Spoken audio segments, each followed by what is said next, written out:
We'll just leave that up there for the rest of the panel, just to remind everybody. Paul, what about you? You know, once again, I need you to repeat the question. I was in the middle. You know what? That's quite all right. You were distracted by dragons, so... I was trying to work out the question through his answer, so I couldn't do it. What are your favorite types of scenes to play on the show? Oh, my favourite type of scenes? I like all the scenes I get to play as Rex. They're always just so much fun. Like, I honestly don't think I get a dull scene of it. I think they want something better than that. Oh, I don't like all scenes. Come on, Rex. I like everything. I'm just a nice guy.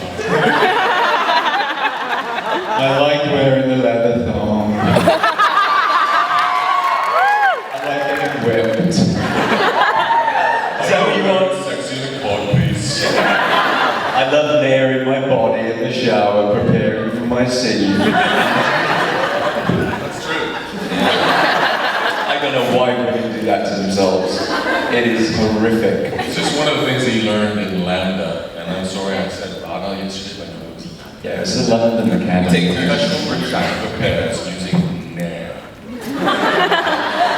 We take it to boiling them down. It's the only way to get super smooth. I'm not even going to comment on it. Nair and genitalia. I don't think it's proper. Let's get dicey. Who here nairs their genitalia? Actually, don't raise your hand because I don't think we really want to know. No, really not. The chemicals in those parts together was like totally not appropriate. Will it fall off? Casey, what about you? Name my private parts. Good to know. It's just My private parts. I'm just asking how a professional actor prepared as my God. I hope no one ate this morning. It's coming up right now. Sure. I enjoy the emotional scenes. I don't get it. Oh my God, we're still on this question. 1, 2, 3. It's my turn. I'll let you go first tomorrow. I enjoy the emotional scenes. I don't get many on Lost Girl, but I enjoy them. That's my favorite. And okay, next question. They look like they're ready for me to move on. So I do have another question for you. Were any of you fans of either genre television movies or fantasy science fiction books prior to getting your role in the show, or is it something that you that's why I asked you. But no, ask them first. Oh, okay. He's the Will the Woolcraft nerd, right? no, actually I wasn't, to be honest. I just didn't know about the world. And shit, now. Unfortunately, I don't have too much time to be gaming, which is a shame, but I definitely am a fan of sci-fi now. And there's just I feel like there's so much out there. You know, it's so accessible now. And maybe that's just because I'm aware, and I wasn't aware before, but I love it. I love it. And I love what you guys do when we come out here. I like the costumes and everything. It's just incredible. So much balls. Please. That's his name. He's half centaur, as you'll remember. Those are some big balls. Centaurs. Myself, I was actually. I used to watch a lot of programs with my grandfather when I was quite young, and he would sit me down, and he was just into everything. His particular thing was sort of sci-fi horror, that sort of the cross in the genres there that would happen. So I got exposed to everything. I've always been a fan of everything. I was a fan of all the Star Wars, all the Star Treks, the original, not so much the Next Generation. I never got into the Next Gen, it's the older versions. Patrick Stewart, come on!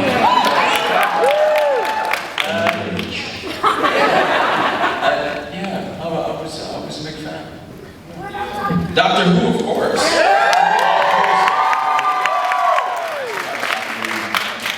and then Benny Hill. Yeah! Benny Hill. You get a reference? Yeah, exactly. That's Casey's ideal dad. Being chased by a marathon race of like naked women with helmets on. Don't give anybody ideas here, please. Yeah, I mean, yeah. Go for it, nerd. Now I have to downplay it because I don't want to make you guys look like not nerds. Yeah, I grew up reading, Dungeons and Dragons. Writing ranks was also my first literature after I became illiterate. Dived straight into the world of elves and mages and all that kind of stuff, Wasteland and Carbon. And and it's just persisted, like I do play World of Warcraft. What's your realm?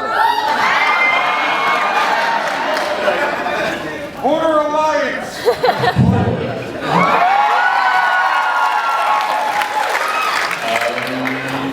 I'm into my monk right now. I play both Miss Weaver and Windwalker.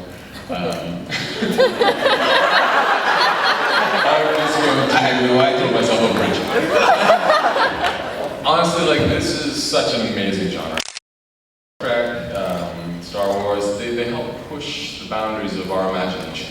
And in our imagination and our thought is where the evolution of our species lies. And I think that that's something wonderful that we can embrace all as people. And so I'm going to nerd out on myself right now. And it's an amazingly inclusive genre. And I think we're able to, people, anyway, the writers are really getting onto this. And some of the shows that are coming out in this genre are telling really intricate, complicated, inclusive, progressive stories. And I think that's the best that this genre has started to offer people, which it maybe didn't as much before, but I think the writers... Bullshit, you just didn't watch it. You made it too busy watching Benny Hill with bouncing boobies. Which, I did too.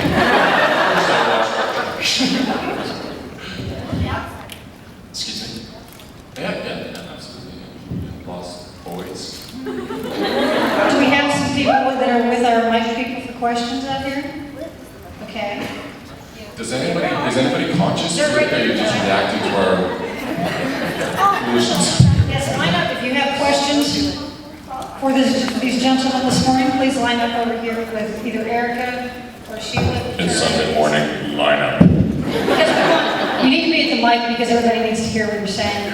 And just if you want to ask a question, go back there, please. Okay, we'll start over here with Erica, please. We might be hilarious too, so I'll wake some people up. My question is, what is the best pickup line you've ever heard or told somebody in the worst?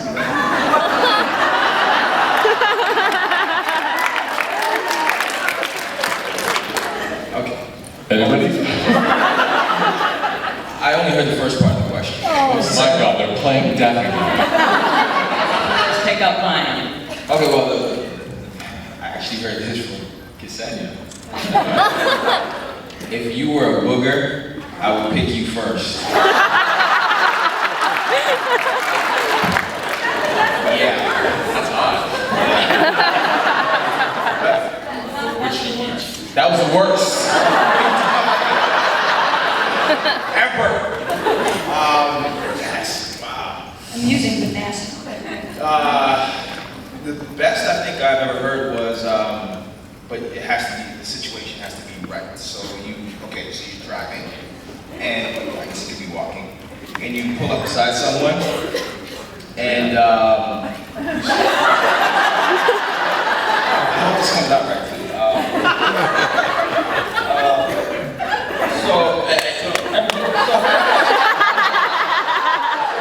Can we get a demonstration? Casey was a teacher. Okay. What are you up to? That's me. Sorry, my bad. Are you the girl or are you the guy?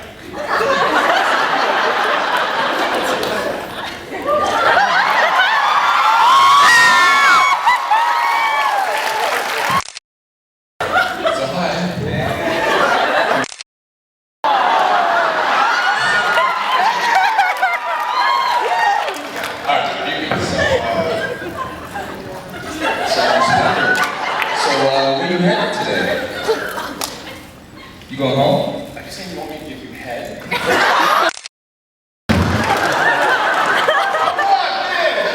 So like, anyway, it goes like this. So, are you going home? Yeah, I'm going. Yeah, I'm going home. What a coincidence. I'm going the same place.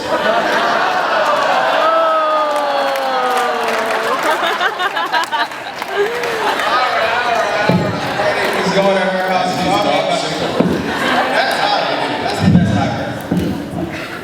Okay, over here we have somebody with Sheila. Go ahead. So, sorry, this one is show-oriented. In yesterday's excellent panel, you guys were talking about how the writers... No beer served in Atlanta until 12:30. Got the note. What kind of city is this? No beer. Come on, where are the head glasses? Bring them up. Yeah, it's only 40 minutes away, so, you know, that means after the panel. Okay, let's have our question. Yeah. We got distracted by the assessment. This time really busy. Okay. In yesterday's panel, you talked about how the writers and producers give you a lot of creative input on your characters. The question is for Casey. Where do you see your relationship and how you manage your relationship with Kenzie, your character's relationship with Kenzie? Honestly, without any spoilers, of course. See the wheels turning, right? But you know, look, I mean, obviously,